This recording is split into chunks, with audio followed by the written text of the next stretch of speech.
गिरिजेश के प्यारे पुत्र गणेश सहित शारदा नर्मदा वायें हृदय प्रदेश। विघ्न शैल को लांघने जो हनुमत बलधाम, ऐसे श्री गणेश को गुरु के अमित प्रणाम। विघ्न सिंधु को सोखिने जो अगस्त अभिराम, ऐसे श्री गणेश को बारंबार प्रणाम। सियावर रामचंद्र की जय। बंदो हनुमत लखन संगो रिपुहन भरत सुजान, सिया राम जी को नमन गाऊं हरि गुण गान। सियावर रामचंद्र की जय। नर्मदापुरम सुविख्यातम रेवाया दक्षिणे तटे, सेवाश्रमेषु राजता देवी नर्मदायै नमो नमः। रामचरितमानस के प्रेमी सज्जनों, भगवान राम के चरणों में जिनकी भक्ति है, जो इनसे हमें शक्ति प्राप्त होती है, ऐसे श्री रामचंद्र जी के गुणगान गाने के लिए हमारे उपस्थित हैं। रामचरितमानस के प्रसंग में भगवान शिव और सती का प्रसंग चल रहा है और सती का दूसरा जन्म पार्वती के रूप में हुआ। पार्वती जी का जन्म होने के बाद बड़ा उत्सव मनाया गया और उत्सव के कारण दूर दूर तक वो समाचार फैला कि भैया हिमगिरी के यहाँ पर पुत्री ने जन्म लिया है। तो समाचार नारद जब पाए, आप समाचार सुन करके नारद जी आ गए और नारद जी का वार्तालाप हो रहा है अब पार्वती जी के पिताजी से और चर्चा हो रही है। उसके बाद में जब उन्होंने बता दिया कि भाई इनको तो बड़े सब सद्गुण संपन्न कुमारी हो यही पियई संतत पियई हो यही पियई विशेष प्यारी, अपने पति को बहुत प्यारी होंगी ये और सारा संसार इनके कारण इनसे जस पई हैं पितु माता। बता दिया कि अरे आप तो धन्य हो गए, आपके यहाँ पर तो जगत जननी आ गई। किंतु थोड़ा सा बीच बीच में बता दिया, उन्होंने दुखी कर दिया क्या क्या करके कि अमंगल अमंगल वेश योगी जटिल काम, ऐसा वर मिलेगा इसको। और ऐसा कह करके पार्वती तो प्रसन्न हो गई सुन करके। जब ऐसा नारद जी ने कहा, किंतु भैया माता पिता बड़े दुखी हो गए और फिर बाद में समझा रहे हैं, उन्होंने बताओ उपाय बताइए कोई। तब आप उपाय बताते हैं उनको। तदपि एक में तदपि यानी यद्यपि ये भगवान का मतलब विधाता का लिखा हुआ मिटता नहीं है। अब देखिए अब आप पर बीच में एक उन्होंने परंतु लगा दिया, लेकिन एक उपाय है। बोले क्या उपाय है कि भाभी मैं तो सकै त्रिपुरारी हो ये करे जो देव सहायता। यदि देवता सहायता करें तो एक उपाय है कि जैसे बरु मैं बरनूं तुम पाई और मिले हैं यूं मई सब संशय नाई। इसमें देखो भाई जो मैंने बता दिया है और वो तो अकाट्य है, वो वर तो मिलेंगे ही, पर ऐसे जो अवगुण बताया उसमें एक ऐसा व्यक्ति है जिसमें जो गुण है और वो अवगुण भी उसके जो है गुण तो है पर अवगुण भी है उसमें, पर वो अवगुण जो है गुण की तरह माने जाते हैं। अब बताया उन्होंने जे वर के दोष बखाने और बे सब पही में अनुमाने। देखो अब आप क्या चतुराई से बात कर रहे हैं। मेरा अनुमान ऐसा है कि ये सबको सारे अवगुण शंकर जी में हैं। जो भोलेनाथ है ना कैलाश पे, उनमें ये सारे जो अवगुण मैंने गिराए हैं ऐसा ऐसा नगन है, जटिल है, भयंकर है, ऐसा पति इसको मिलेगा। जो विवाह शंकर सन होई और दो सब गुण सम सकै सबको। हाँ भैया देखो और बड़े के अवगुण भी गुण माने जाते हैं। देखो इससे एक बात भी सिद्ध होती है। देखो ना बड़े बड़े लोग हैं उनमें कितने ऐप भरे हुए हैं, किंतु लोग ऐप की तरफ नहीं देखते और उन हाथ जोड़ते रहते हैं उनको गुणों को देख करके। तो ये भगवान शंकर से सीखो भैया, अपन लोग भी सीखो। जो बड़े बड़े लोग हैं उनमें कई गलतियाँ, इसलिए गलतियाँ मत निकालो उनकी, अपना काम निकालो उनसे और निकालते ही भैया लोग। तो यहाँ पर बताया कि ये सब जितने अवगुण हैं वो शिव जी में है, किंतु शिव जी के अवगुण भी अवगुण नहीं माने जाते। ये तो मैंने तुमको बता दिया कि अवगुण है, पर जब वो बताना नहीं था मुझे, पर वो मैंने कह दिया कि भाई ये अवगुण है। पर ये अवगुण जो है और किसी में यदि वो है तो अवगुण है, पर इस भगवान यदि शिव में है तो वो गुण हो जाते हैं, क्योंकि उसका भी एक रहस्य है उन अवगुणों के। जो वही से जो सैन हर करें, अब बता दिया। देखो अब आप गुण बता दिए। अब देखो अब आप हैं, और वो अही यानी सर्पों में सोते हैं भगवान विष्णु। कोई उनको अच्छा कहता है क्या?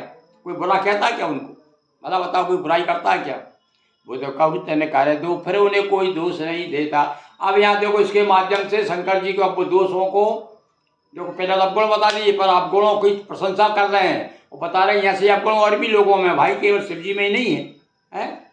भानु कृषाण सर्वैरा से देखो भैया, भानु कृषाणु अग्नि और सूरज ये सब कुछ खा जाते हैं। मल भी डाल दो अग्नि में जल जाएगा, वो भी कुछ खा जाते हैं।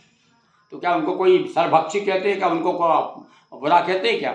मतलब अब आप में धीरे से कहते हैं कि इस समय रहते को नहीं दोष। सोरे सारी को अपनी तो कोई अपवित्र कहता है भैया, कितने मलमूत्र बह रहे हैं गंगा जी में, तो कोई अपवित्र कहता है क्या उसको? तो अब आप बाद में बात क्या आ गई, जो समर्थ है, जो पचा जाता है। जैसे कुछ लोग आप कहते हैं भैया वो ब्राह्मण सब पचा जाता है, तो काय के बल पे पचा जाता है? तो वो भजन करता है, तप करता है, तपस्या के बल पर सब कुछ पचा जाता है, इसलिए वो सब समर्थ है। और कुछ लोग कहते हैं ना भाई निंदा, अरे वही जो ब्राह्मणों ने ग्रंथ लिखे अपनी अपनी तारीफ खुद कर दी। अरे खुद की तारीफ नहीं की, उन्होंने बताया कि भैया तपस्या यदि है आपके पास में तो आप सब समर्थ हैं। और कथाएं आती बहुत सी कि एक पुराणों में कथा आती है एक कि एक राजा और ब्राह्मण में दोनों में मित्रता थी, और एक बार दोनों में बात हो गई। उन्होंने कहा ब्राह्मण बड़ा होता है, उनकी क्षत्रिय बड़ा होता है, और बाद में तपस्या के बल से जो है मृत संजीवनी शुक्राचार्य से प्राप्त हो गई उनको, और उसके बाद में जो है राजा को हार माननी पड़ी। तो ये तपस्या का बल बताया। वास्तव में आज भी इसके पास तपस्या है। तो देखो सारे लोग अब दूर ही कर रहा भाई, थोड़ी तपस्या देखो, पूजन की तपस्या जागृत हो गई बागेश्वर महाराज की। तो आज देखो आप सारा बड़े बड़े लोग आकर के उनके जो आसपास घूम रहे हैं। तो ये क्या है? ये तपस्या का फल है। तो समर्थ है, तो समर्थ भाई को थोड़ी बहुत दोष भी यदि दिखाई दे तो उनको दोष भी जो है गुण माने जाते हैं। तो कह रहे हैं कि अभी पावक सूर्य सर की नाई, सूर्य और अग्नि ये सब क्या है? सब पक्षी हैं, सब कुछ खा जाते हैं, फिर भी जो है कोई उनको अपवित्र नहीं कहता। जो असहिंसा करे न रह, जड़ विवेक अभिमान, सो भैया असे बेसल सब भई, ईश्वर सरी कहू अपनीत न कहीं, अपवित्र नहीं कहता कोई, सब शुभ रसुभ सब कहता है। इसी प्रकार से भानु कृषाणु या सूर्य और अग्नि, तो देखो क्या उदाहरण दिया है ये अब बताने के लिए, अवगुण को सिद्ध करने के लिए कि अब उनको बताना है। अवगुण तो बता दिए, पर बता दिए भैया यहाँ से अवगुण केवल शंकर जी में ही नहीं है, और देखो भगवान विष्णु को ही बता दिया, पर सूर्य का बता उदाहरण दे दिया, अग्नि का दे दिया, गंगा जी का भी दे दिया। और इस प्रकार से भैया अभिमान को इस प्रकार से होड़ नहीं करना चाहिए ना, अभिमान करना चाहिए। समरथ कहो नहीं दोष गुसाई, रवि पावक सुर सर की नाई। उदाहरण दे दिया भैया जो समर्थ है, तो समर्थ के दोष भी संसार में कभी कभी गुण रूप में माने जाते हैं। तो ये तो एक लोकरीति भी है और ये सत्य भी है। तो इसीलिए सूर्य जो असहिंसी का करई न रह, जड़ विवेक अभिमान। और ऐसा आदमी इसको लेकर के बैठ जाता है तो वो आदमी तो जड़ कहा उसको, तो मूर्ख ही है, उसको जड़ बुद्धि है उसकी, और उसको कौन समझ, जो जड़ है उसको कौन समझा सकता है? पर कल अपने बारे नरक में, अरे भैया उसकी बराबरी नहीं करना चाहिए। जीव के ही से समान ने कई साहब वो तो ऐसा करते थे भगवान श्री कृष्ण, तो गोपियों को माखन चुराया करते थे, मटकी फोड़ते थे, छेड़ते रहते थे उनको, तो हम भी ऐसा करेंगे। तो एक पंडित जी ने उदाहरण बता रहा है कि भैया देखो एक बार ऐसे गुरुकुल में एक लड़का बड़ा शैतानी करता था, कहता था गुरुजी भगवान कृष्ण ने भी तो किया ऐसा, हम भी करेंगे। तो गुरुजी ने कहा भाई आप इसको कैसे समझाएं? तो एक बार वो सो रहा था तो एक मन का पत्थर लाके उसके ऊपर रख दिया। अब वो चिल्लाया गुरुजी मरा मरा बचाओ बचाओ। अरे बोले नालायक, कृष्ण ने तो एक गोवर्धन पर्वत भी उठाया था, तो इतने से पर्वत हाँ, तब समझ में आ गया हाँ कि महाराज बिल्कुल सही है, ईश की जीव समान।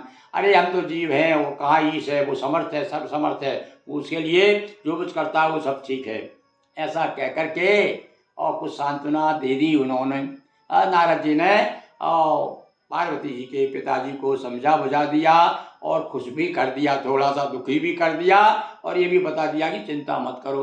हाँ भाई, पर अब एक बात है, अब आपको शंकर जी को प्रसन्न अब जान रहे हैं, वो देखो अब उनकी भावना देखो, नारद जी जानते हैं सब कि इस समय और विदुर का जीवन यापन कर रहे हैं शिव जी और तपस्या में लीन हैं। अब इनको दूसरी शादी कराना है इनकी, तो इधर बता दिया कि भैया जो तप करे, तुम्हारी पुत्री यदि तपस्या करती है तो भगवान शिव प्रसन्न होकर के उसको वर्ण कर सकते हैं। तो आगे कथा हम जो है आज हमारा दोहा कहाँ से कहाँ आ गया भैया, आज 68 से लेकर के हम लोग 69 तक आ गए हैं। और इसी प्रकार से हम 5-5, 10-10 मिनट कथा सुनाएंगे। एक घड़ी आधी घड़ी ये वैसा इसको चौपाई को ध्येय मान करके और आपके सामने हम उपस्थित हो रहे हैं और आप इसको सुनिए, आनंद लीजिए। और नहीं तो हमको तो आनंद आ ही रहा है भाई, आप लोग देखेंगे तो और अच्छी बात है। हम तो इसीलिए वीडियो बना देते हैं कि जिसको आने वाली हमारी पीढ़ी, हमारे कम से कम हमारे बच्चे देखेंगे, आप नहीं देखेंगे तो, है ना। पर हम तो अभी आग्रह तो करेंगे हम आपसे, यदि आप वाकई में राम के भक्त हैं और भक्ति के प्रति आपका समर्पण है, आपको ये भगवान नाम भगवत चर्चा कथाएँ अच्छी लगती है, तो आप निस्संदेह है आप हमारे अपने हैं। फिर तो भक्ति का नाता है अपना परस्पर एक दूसरे का, भगवत चर्चा के कारण, सत्संग के कारण। तो आप ज़रूर बिना कहे, इसलिए हमको आपसे आपके हाथ तो जोड़ना नहीं है, बल्कि आपसे आग्रह कर सकते हैं हम कि आप जो है हमारी चैनल को आगे बढ़ाएं, ताकि हम हमारा जिस उद्देश्य से हम चल रहे हैं वो सफल हो। बहुत बहुत धन्यवाद। हमारे साथ एक बार फिर बोलिए, बोलिए सियावर रामचंद्र की जय, पवन सुत हनुमान की जय, रमदा मैया की जय, हर हर महादेव शंभो।